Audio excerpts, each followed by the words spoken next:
I'm a drummer. I never get to do that. Come on, let's do it again.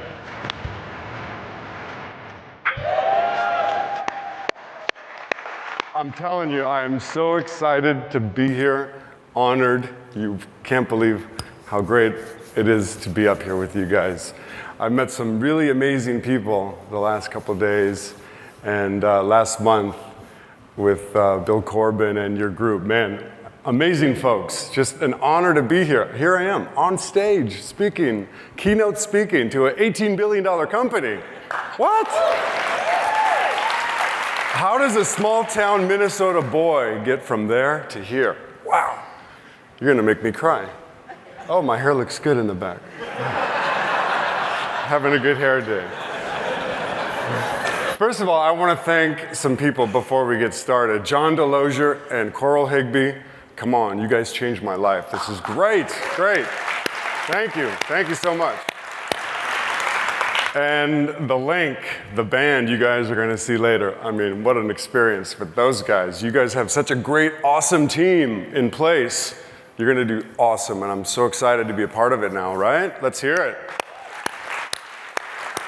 And how about this stage? Look at this. The Rolling Stones would approve. This is awesome. I'm waiting for them to come out. It looks like a Stone stage. So my hat's off to the production team. Really great job. And my wife. All right. She is the rock, and I am the roll. You know what they say, behind every good man is the woman, and my wife, Hillary, been with me for a long time, 21 years coming up. And I think of all my accomplishments, my marriage, and our daughter, Chloe, who is 17 years old, with special needs. It's been a challenge, but we've risen to the challenge, and I'm very proud of what we've done with our daughter. I don't want to make anyone cry, so forget about that. All right, so I got to tell you, when I was a kid in high school, drumming was my thing. That was it. I found music at the age of 10, and I just knew I had to do it for the rest of my life. I've been doing it for 40 years. I'm now 50, and when I was 15, I picked up a camera. My mom and I went to a camera store to buy my dad a camera for Christmas one year. He never figured it out, so I took it upon myself to learn that camera, a Pentax ME camera with a 50mm 1.4 lens. I started shooting film through that. I'm telling you, it was magic. I just loved it. And in my bedroom at home, I was getting Modern Drummer subscriptions and, of course, all the records. I would study all the art, the music, the photography, the liner notes. That was my internet. You know, come on. Way back then, we didn't have the internet. Now you can find anything you want at any moment. Back then, whatever I had in my bedroom was my escape. And I knew photography and drums could be my way out of small town Minnesota. Now, my hometown is a beautiful hometown. I love it. I love to go visit. It just wasn't for me. I knew there was a lot more out there for me, so I just kept at it. I kept working on my drumming and my photography, and it clicked. Somehow, I knew that I wanted to photograph rock and rollers. I just knew that that was going to be my ticket.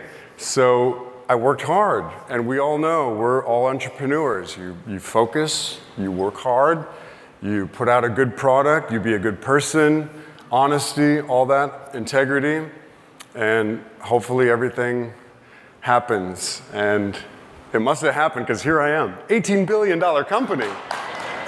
I can't get that out of my head. So impressive.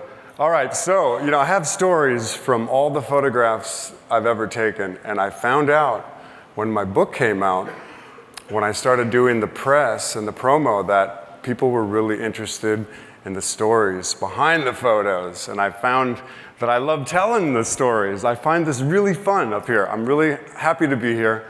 So I have a slideshow prepared. Are you guys ready? Want to see some photos? I happen to have this really cool little device. Let's see what we got. All right, the start of it all. Here I am, 1978, 12 years old. 12-year-old little Bobby in my bedroom. This is actually my second drum kit. I started playing when I was 10, so this is my second kit. And by the time I was a senior in high school, I added 5 more drums and like 4 more cymbals, and I'm up there rocking to Van Halen and Motley Crue and Stones and Aerosmith. And to think, one day, I would be out touring with these guys and taking pictures of them. Man, if you would have told me when I was a kid, someday you're going to be touring with all these great rock bands and you're going to be keynote speaking on an $18 billion stage, I would have said, yeah, that sounds about right. Yeah, that sounds right. I always knew. I just had that feeling something would happen. So check this out. This is really fun. 1978, 2008, back in Minnesota, on tour with Ringo, playing drums. Man, what a thrill. My family and a bunch of friends from my hometown were all there, but the best, my high school band director, right in front and center, watching me play with Ringo Starr. And the whole time he's like, ah. It was great, so much fun. I mean, what a thrill for me. Let's go on, shall we? I have a lot of slides in a limited amount of time. I could go on forever. So how did it start for me? Shooting drummers. I love drummers. I started photographing all the great drummers. This is Jim Keltner, all of John Lennon's records and Bob Dylan's records, one of my favorites. So Abe Jr., Paul McCartney's drummer. Chad Smith, Chickenfoot drummer, and Chili Peppers. And of course, Mick Fleetwood. Right?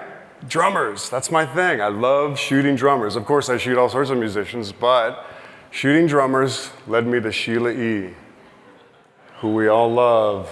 And I used to have a poster of her in my dorm room. And then to start shooting all her record covers and drum ads and everything was really great. Look at all these cool photos of Sheila, right? Lovely. And Sheila introduced me to this guy, Ringo Starr. 2001, I met Ringo, and I thought, man, being a drummer and a photographer to go out on the road with Ringo is nothing cooler. So I want to tell you about this photo. This is at the Bospop Festival in Weert, Netherlands. And the cool part about it is, look at all the photographers in the pit. They're looking at me going, how the heck did that guy get up there? That's the spot, on stage with the band. I get that great access with all these great artists. So through the years, I've done all of Ringo's publicity photos, record covers, in the jet, on tour, and telling you, that's the way to travel. On tour with Ringo. Little selfie in the dressing room. And here we are in Liverpool at his old high school. We went to visit his school, and they made him sign in. Check it out.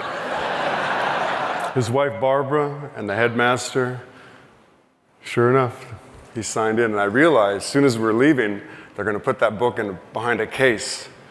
So I signed it. Forever immortalized. How about that, right? So Ringo introduced me to Paul. Come on, shooting Paul and Ringo together, nothing like it. Just incredible. And of course, with Paul, you get to hear all the great stories. He loves telling me about this and that. And I ended up doing this in 2006 for the Beatles Rock Band premiere release. You guys know what I'm talking about? The rock band that they came out with? So this was the publicity photo. And this one ended up on the cover of USA Today. Above the fold, A section. Man, I couldn't have been more excited about that. Working with the Beatles. And of course, all the famous drummers that I love. Tommy Lee from Motley Crue. John DeMine, System of a Down. We had an idea to throw a drum kit in the water, and I thought, yeah, sounds good, let's do it. So I'm shooting, and I thought, man, it's missing something. So I called a friend of mine. I said, grab your bikini, Alana, get in here. There she is in the back. Adds a nice little touch, right? Billy Squier. Any Billy Squier fans? Woo! Man, what a great guy. I did 2 tours with him. He was on the Ringo All-Star Tour, and man, I had such a great time spending some time with Billy, great artist. He came and played with my band last year. By the way, my band, Hollywood Stones, we're on tonight with Sammy Hagar. How fun is that? Barry Manilow. All right, so I love shooting all kinds of musicians. I grew up listening to Barry. My mom would play his records, and I'm a huge fan. I just love all kinds of music, and that's the beauty of shooting different genres. I get to meet all these different great artists, not just, wow, my hair looks good from the side, too.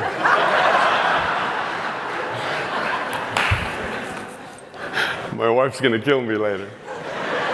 So meeting Barry was really awesome. Great guy, great artist, and what a successful songwriter, right? We all love his music. Avril Lavigne, beautiful Avril Lavigne. This is before she went goth. Now she's got dark hair and black fingernails. And these guys, Smokey Robinson, Lionel Richie, how much fun to get to shoot those guys. What history right there. The funny thing is, I was shooting them and they were looking at me and all of a sudden they burst out laughing and I looked and it was Berry Gordy that walked in the room to say hi, and they kind of went into this big laughter thing, and I think that's such a great moment of time. The Police. How about that? Christina Aguilera. Oh, so at the shoot, you know, she's singing It's a Man's World by James Brown. This is the Grammy rehearsals. And she's got lipstick all over the mic, and she wipes it off with a paper towel, throws it away. And at the end of the day, I'm tearing out my gear, and I look in the garbage, and there's that paper towel with the lipstick on it. So I pulled it out, and I brought it home, put it in a Ziploc, and my wife thinks I'm nuts. She thinks that's crazy. I think that's funny, right?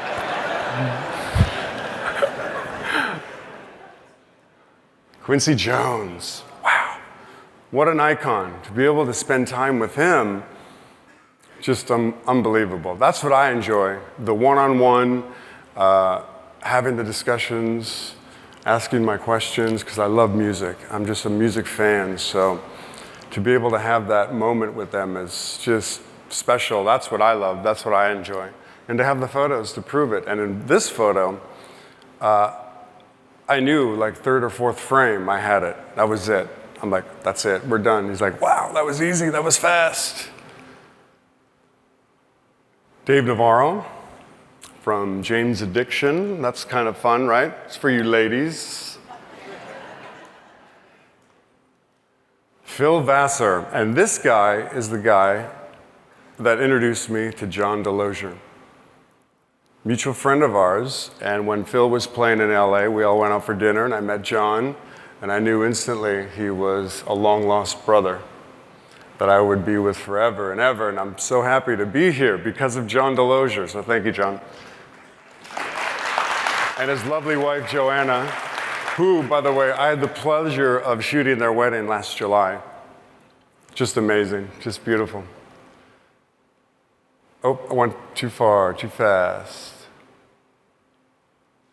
So Luke Bryan, here's a good story for you. So Luke Bryan, country artist, went to his house to shoot him, and they had him styled in this Armani, and I just knew that wasn't his look. And I saw the old Chevy pickup out by the woodpile, and I said, Luke, let's go shoot with the Chevy. He's like, yes. And he ran upstairs, came down dressed in his flannel and hat. So knowing your customers, that's very important. So I'm really glad we did that. These are much better, right? Yeah. All right, so being a drummer, this is Queen's drummer, Rush's drummer, and Pink Floyd's drummer. I went to London to go shoot these guys, right? Man, I'm telling you, it doesn't get better than that. 3 amazing drummers that we've heard a million times on the radio. Just awesome. Natalie Cole. Sorry we lost her, but a lovely photo, right? Toto in Hollywood. Where else are you going to shoot an LA band but in the streets of Hollywood? Brooke White and my car. That's my beloved 56 Chevy Nomad in the background. Sarah McLachlan, what a sweetheart. She came and sang for my book launch party. Did you guys get my book yet? Or is that a surprise? Did I just blow the surprise? Sorry. Oops. Roger Hodgson, lead singer from Supertramp. Any fans? Oh my God. Supertramp, so amazing. To get that call, to go and tour with those guys was great. This was up in Toronto. And we just took a walk over across from the hotel, and there it was, magic. Great guy, great artist. All right, come on. Right? Keith Richards? What an amazing, amazing guy. How awesome. And I got more stories to tell you about Keith, but we're going to get into this day. So the Stones were in town, 2006. I called Ringo, said, man, Charlie Watts, drummer from the Stones, in town, let's get you guys together. He's like, yes, I love it. So I made a few calls. The next day, Jim Keltner on the right brought up Charlie, and Ringo and I are waiting in the driveway, and the car comes up, Charlie gets out, Ringo, and Ringo goes, Charlie, and they start running towards each other. Like the classic love story on the beach, you know? And I'm standing there going, holy shit. And just got that photo.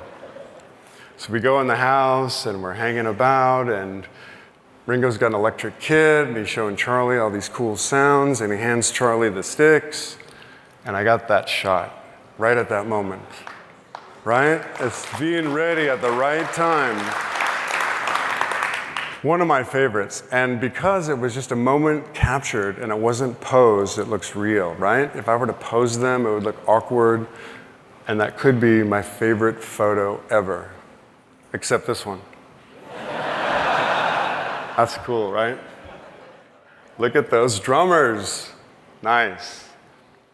So I did a project with the Stones called Stones Gear, where I photographed drums and guitars and amps, and they put it in a coffee table book. It's really awesome. Any of you have it? You should look it up and go get it. It's really cool. Stones Gear. So I got to shoot all the guitars. This is a small selection of them, but I set up a studio at Stones rehearsal, and they would bring in guitars one at a time, and every one had a story. This is the one that Mick wrote Wild Horses on, or this is this, and this is this. And man, these things are priceless. Any Stones fans? Man, how can you not be a Stones fan? But check out those guitars, pretty cool, huh? And of course, the man, Charlie Watts. To be able to shoot him on stage at the Stones is just unbelievable. So my wife and I went to the Stones rehearsal, and Keith comes over to say hi. I had photographed Keith a few times before, and Ronnie Wood and Mick. We get the nod. You know, I get this from Mick. And that's about it. But Charlie, open arms, and we did this photo shoot up at his drum kit. And the only thing I had to say is, Charlie, you look like a movie star. He smiled, I hit the button, and that was it. One of my favorite photos, right? Back to the Beatles. This is Ringo's 70th birthday party when Paul surprised Ringo. Man, that was fun, really fun. Seeing those two together on stage. Right after the show, up in the dressing room with Joe Walsh. Joe and Ringo are brothers-in-law. You know that? Their wives are sisters. And Joe called me to shoot his wedding many years ago. What an honor to shoot his wedding, right? It was really fun. And the wedding was the groom, Joe. Oops, I'm getting ahead of myself. Let's get back to this. This is the after party, after Ringo's birthday party. How about that? Paul, Joe Walsh, Keith Richards, and Ringo. What a shot, right? And as I'm taking it, little Steven from Bruce Springsteen's band comes up and he whispers in my ear, looks like Mount Rushmore. I love that. So I actually titled this photo Mount Rockmore. But what a lineup, right? What a great group of artists right there. And how about that? Keith and Ringo, I love that. So Joe asked me to shoot his wedding, and I wanted him in my books. I went up to the house, and I see the car, the Maserati, doing 185. We all know the famous song, right? So I thought that was perfect. What do you think?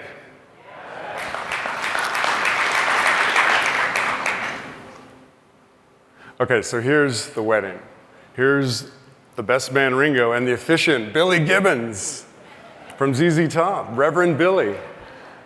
Joe took the photo. I want to get a photo of me with those guys, so Joe took the photo. Thought I would throw it in there. What do you think of that?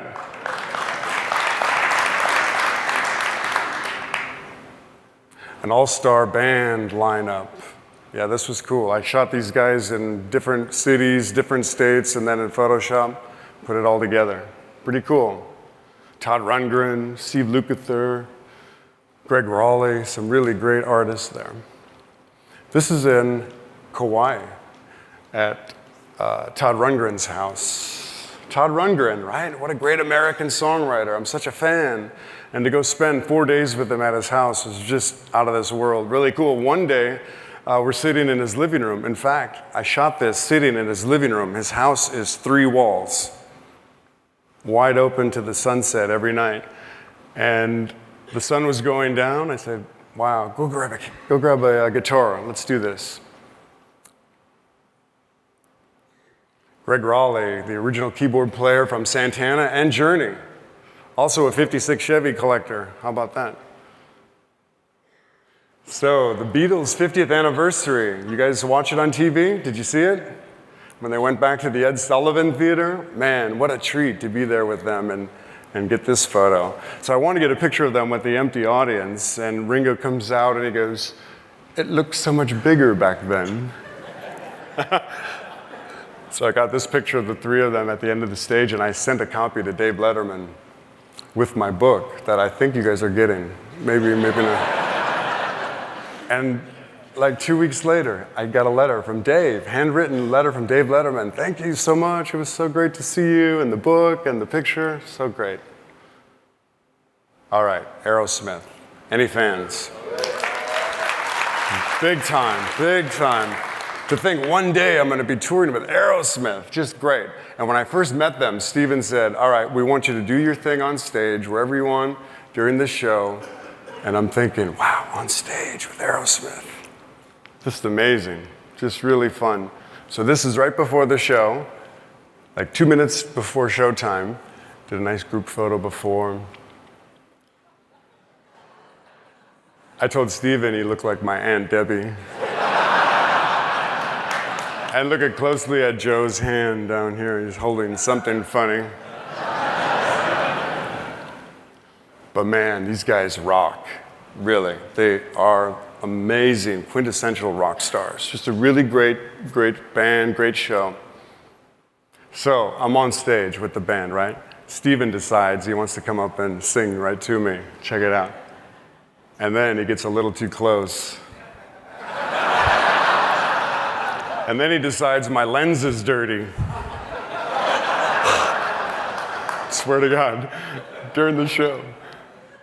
But man, what a great band. Great band. I love shooting those guys. Very exciting hanging with those cats. And then the next tour I did with them, Slash opened. So I got to do some work with Slash. More Aerosmith from my second tour with them. What do you think? Pretty fun, right? You know, it was interesting. During the show, wherever I was, Steven would always find me and giving me his best pose. It was hilarious. He definitely knows the camera, loves the camera. He's a little boy in a man's body, like me. I feel like I'm that same kid from high school. What else do we got? Lady Gaga in Barcelona, Spain. My wife and I were over there and did the show while we were there. What do you think of that? Just so much excitement and energy. Robin Thicke. All right, remember what I said before about shooting all different kinds of musicians? Going to the Boston Symphony Orchestra to shoot the first 4-chair trumpet players? Man, that was cool, really cool. That building's been around early 1900s. They've been having orchestral concerts there continuously throughout. I mean, the history of that building, amazing, right? And when my client, which was Yamaha, they make all those great trumpets. Before I left, they warned me, all right, these guys are very traditional, very subdued, You may not even get a laugh out of them. And I'm like, no, I got this.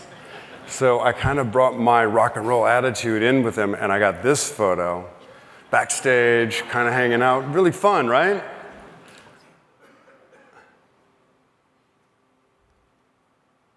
Blue Man Group. Anyone see it? Really cool. Drumming, lots of activity, lots of excitement. So I like capturing that in the photos. So there we go. One light underneath each drum. Paint flying everywhere. All right, this is last week with CenturyLink in Fort Lauderdale. You guys know how to roll. Turns out this guitar player, Phil X, is an old friend of mine. I've been shooting him for 15 years. And then about 3-4 years ago, he called me and said, Rob, you're not going to believe this. I got the call from Bon Jovi to go fill in. Richie Sambora is out. They want me to come sub in. So I was really happy for him. He's a great guy, great guitar player. And he told me this story. He went to fill in for the last 16 dates of the tour. They flew him in first class, limo to the gig. The show went off great, did the 16 dates, had a big going away party for him. The next day, they sent him back to the airport in a cab and a coach flight home. Swear to God. That's funny, right? Well, they found out that they couldn't tour without him. They just loved him to death. So the next tour, which was the year later, they called him back, said, okay, we want you back to do the tour full time. And he said, no. I need my own jet. I swear, I need my own jet. We're expecting him and his wife are going to have a baby at any moment, and he didn't want to miss anything. So he was flying back and forth with his own jet. Man, payback was cool for him. I love that. All right, Van Halen, come on. Right? Delosier and I are like and Coral, we're the biggest Van Halen freaks on the planet. And to think we're going to be with Sammy later. And tonight, I'm opening for Sammy. Oh my God. But Van Halen, I got the call, it was like 2004, to go jump on the road with them. So I went up to Boise, Idaho, and did this. And this. Eddie, right? Another one of those bands that say, do your thing, get all over the stage. We don't care. We love, just let you do your thing. And that's the best when the artists trust you and they want you to just do your thing. So it was exciting for me, not only because I'm such a huge fan, but I knew I could capture something really cool that would be iconic for the band because I really love them so much. I wanted to preserve what they have and what they are. And I'm really happy I got this photo, right? Man, it'll be in your book. I think you're getting one. I'm not sure. My friend Michael Anthony, I became friends with Michael. We ended up doing a handful of shoots through the years and found out we're both Nomad lovers. He also has a Nomad. And our guy Sammy, right?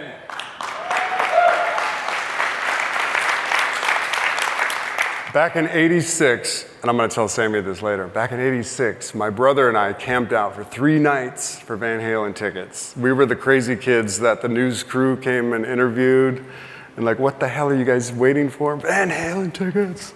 And our hair was out to here, Aquanetta. But we got front row to Van Halen. And I'm telling you, after the first song, Michael Anthony comes over and he high-fives us. We were obviously, the Van Halen nuts in the room, high-fives us. 2 songs later, Sammy Hagar comes over. I'm like, that's Van Halen. I'm not washing this hand. And then here I am on stage later with Sammy. It's going to be great. I can't wait. See, you never know what life delivers. My philosophy in life, do the right thing, be a good person, follow your heart, follow your dreams. It worked for me. We all have that in us, right? Yeah. And we want to pass that on to our children.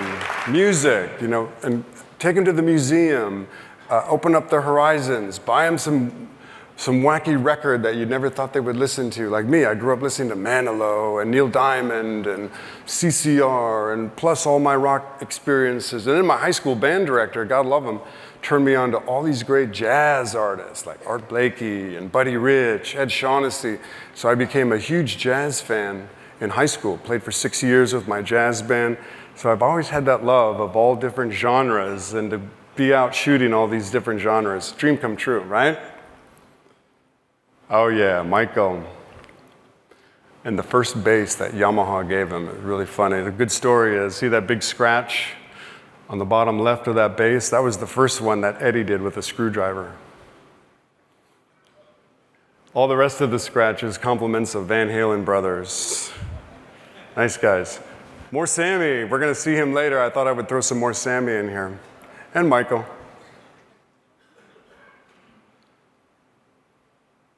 There's Michael and his 57 Nomad. And here we are with my 56 and Michael's 57. What do you think of that?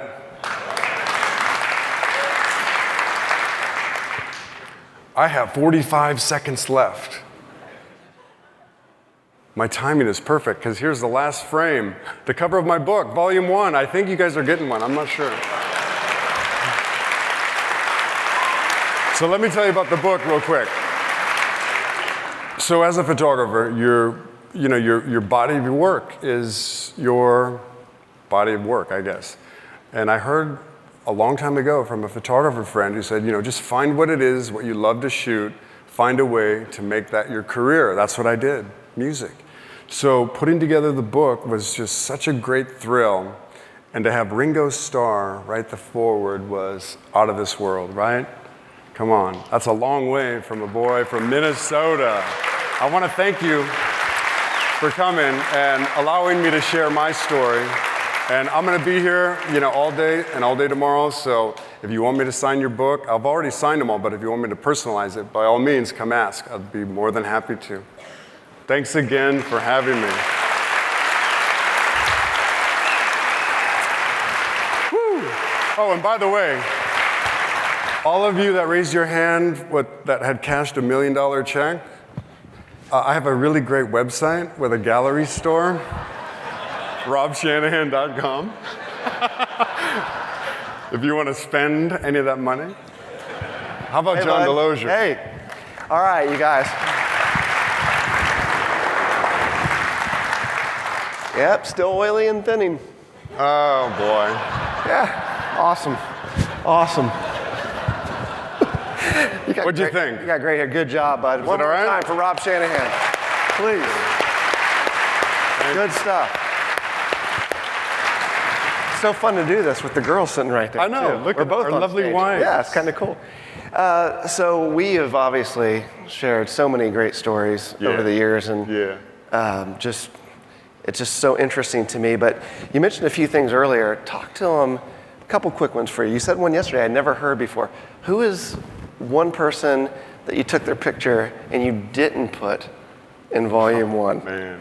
That's a good story. Justin Bieber. I got this call to shoot this new artist from Canada, Justin Bieber. He was like 14 at the time. I'm like, who's this guy? All right, I'll do it. And I waited 2 hours for him to arrive. Mick Jagger's not late. Ringo Starr is never, ever late. Aerosmith, even they're on time now. 2 hours. I mean, I don't care. I was hanging around, didn't matter. But 2 hours, and then I got this. That was it. So I decided, he doesn't deserve to be in volume 1, but maybe I'll throw him in volume 2. That's it. He didn't deserve to be next to Paul and Ringo. You know what I mean? But you said that you knew talent when you saw it. And oh, yeah. I got to tell you, though, when he did the show, this was backstage at the show when I did the shoot, but when he got on stage, and it was a tiny little stage at Universal Studios in the middle of the park, just him on a stool with an acoustic guitar, it was great. I got to give him that. Great songwriter, great artist. Yeah.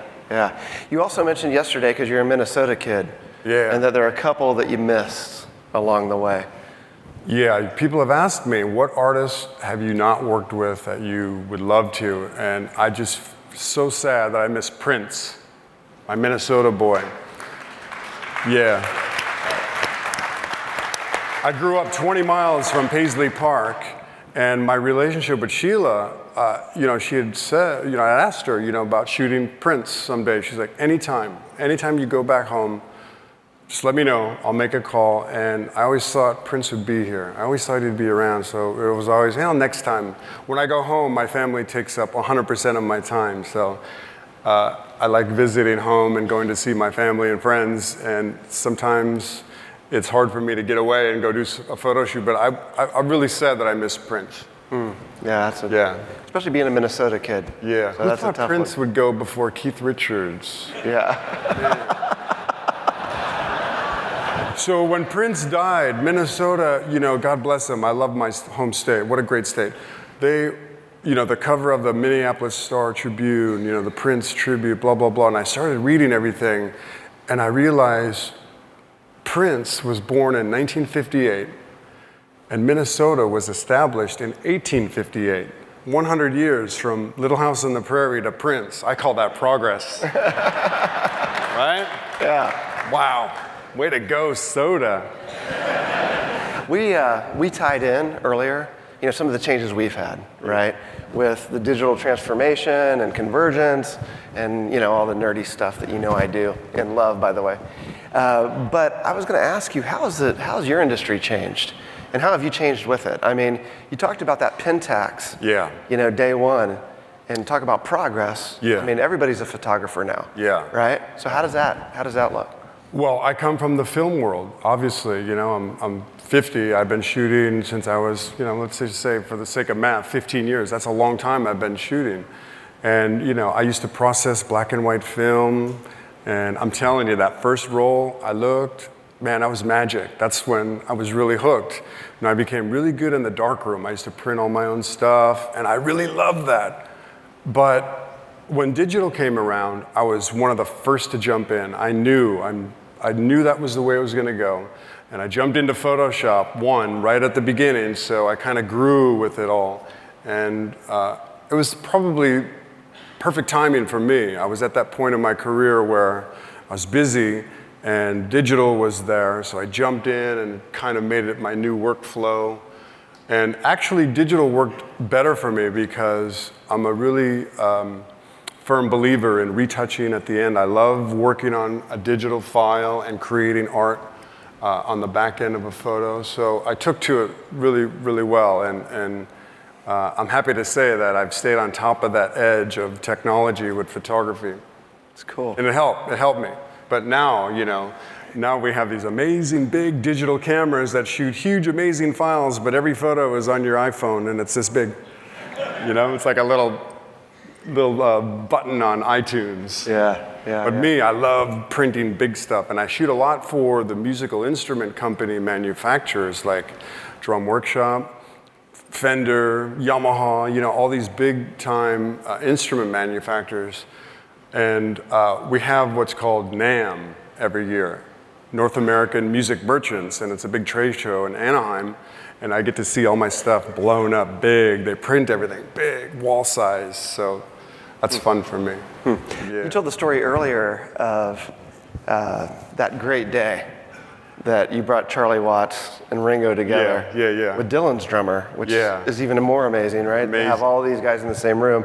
And you've told me more of that story. One of the things that I loved is when you broke for tea. Oh, yeah. I didn't tell you about that. So, we met at noon, the driveway photo, right? And then all day we're hanging around, drumming and taking pictures. And then Ringo looks at his watch. It was 4 o'clock. He goes, "Oh, it's tea time." So the four of us, me, Charlie Watts, Ringo Starr, and Jim Keltner, in a little round table, sat out by the pool sipping tea. Yeah. And one more thing on that story that I love. I'm going to start telling your stories, by the way. One more thing on that story that I love. He knows my stories better than I do. I love your stories. One more thing is, I kind of tie this into our world, right, with the partners here and my relationship with them. I try to do things differently with them. That's great. But I love, man, what you did with when the day ended. And tell them about the phone call that came to be because you went the extra mile, right, with your customer. And I love that. Well, I'm driving home from Ringo's house that day. I got all the drummers together. And let me tell you, it was a love fest. For me to get those guys together, that's a treat for me.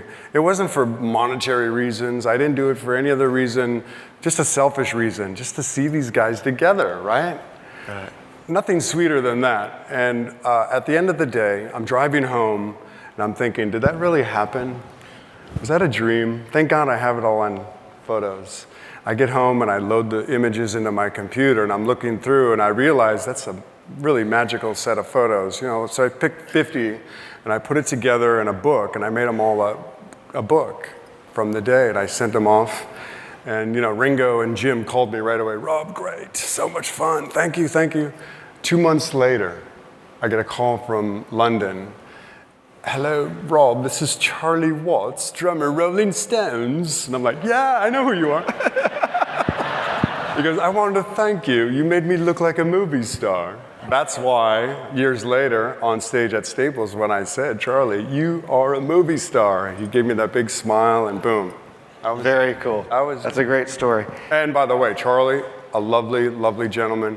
Any show we ever want to go to, I have a number I call, and we go backstage passes, and he brings us in and shows us around. It's amazing. Just a true gentleman, really great guy. Yeah. And the Stones, awesome, awesome. So like a lot of us, with our craft and our tools and the things we use, I know, of course, from a camera perspective, you're very, very picky and very consistent about the things you use, even down to the box, right, that you ship it in, which I think is a cool story. Yeah. I wasn't planning on asking you that one, but that's a good one. But what about your drum kit? Oh, my drum kit. Share with them what's going on right now. Oh, my God. Tonight, I'm so excited. Yeah. Probably right now, it's getting unloaded at the House of Blues. Hillary just rolled her eyes, by the way. I know. Yeah. It's like, how many drum kits do you need? I'm like, how many black purses do you need? That's the end of the conversation right there. All right, so I'm a Stones freak, and I've been drumming with the Hollywood Stones for 23 years. It's an amazing, you'll see tonight, we do a recreation of the Stones, like circa 71, 72 tour, XL on Main Street era. And when I got into the band, I thought, man, it'd be fun to play a month, once a month here and there. It turned out way more than I thought. I had no idea. We were doing like 80 dates a year, flying all over the place. And I'd just been having a ball with this band. It's a lot of fun because I love to play. And I've been playing on this old Gretsch kit that I've had for 20 some years, over 20 years. But I wanted to make a replica Charlie Watts Gretsch kit. Charlie plays a 1957 Gretsch kit. And it's so iconic, so beautiful. You've all seen it in the photos, right? And Gretsch has wanted to make a replica kit, the CW model, but he's always said no. I don't want to monetize my name, the Stones name. He's always said no, but I asked him, Charlie, can I make a kit? Yes. He gave me the okay. So with his blessing and with his drum tech's help, we got the color right, and we built a custom Charlie Watts replica drum kit. And I spent 3 days last week. I know this is so geeky. This is drum geek talk right now.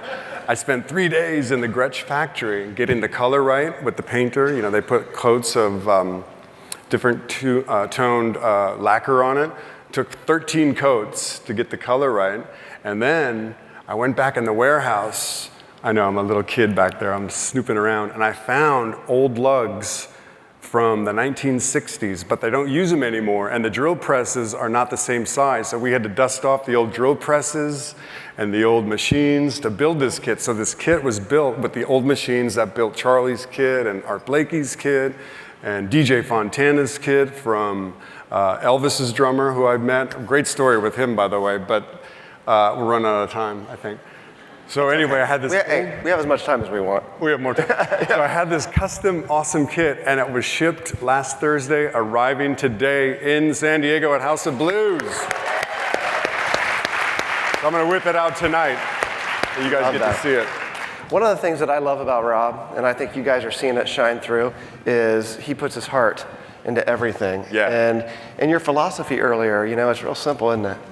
Just be good to people. Yeah. And it'll come back to you. Yeah. What I love about that for you is that is multiplied in spades over the years for you, over and over. Would you say that's true? I mean, one thing leads to another, and then you... 100%. Yeah. 100%. You know, grew up in a small town, Minnesota, 1,058 people when I left. Imagine, 1,058 people. Everyone knows each other. And, you know, I was the young kid that was taking out the garbage for the old ladies and shoveling snow. And there was one lady in particular that was a big jazz fan, so I'd go pick her up. She's like some old lady in the retirement home. I would go pick her up and take her to the high school whenever we had a jazz concert. And I just felt it was my duty to be nice. And I've always felt, you know, Minnesota has that Minnesota nice.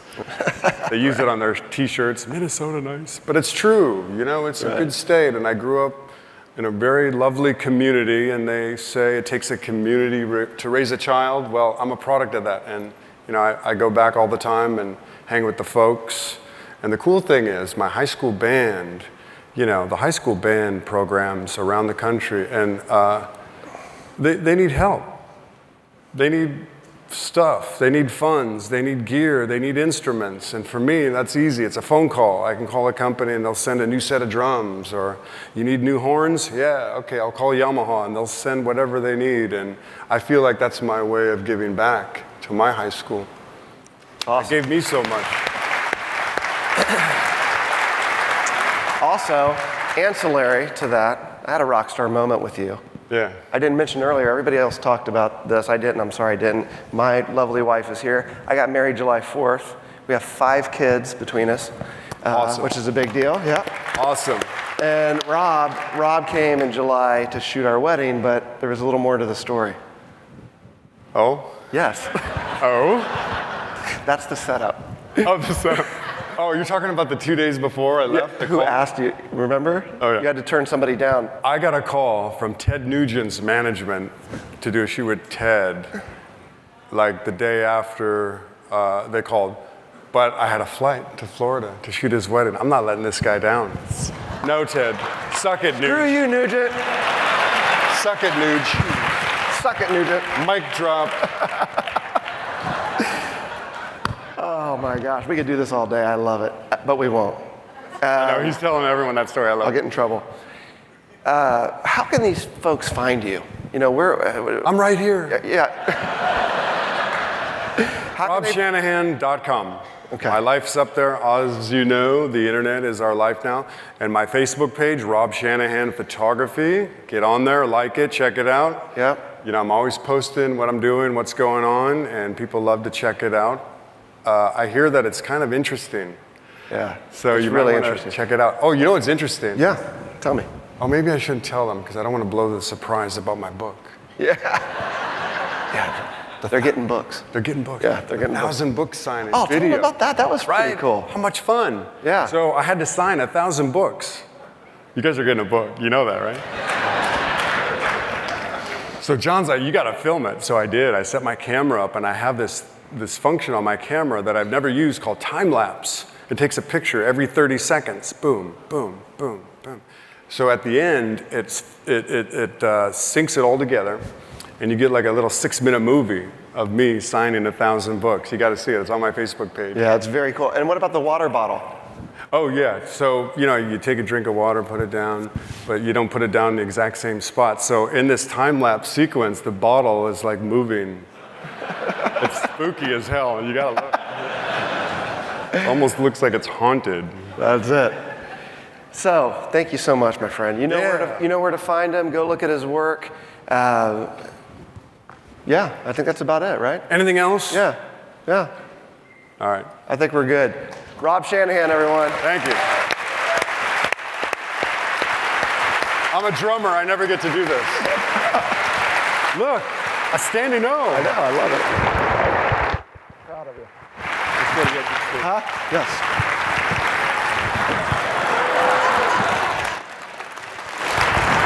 That's how the Stones do it.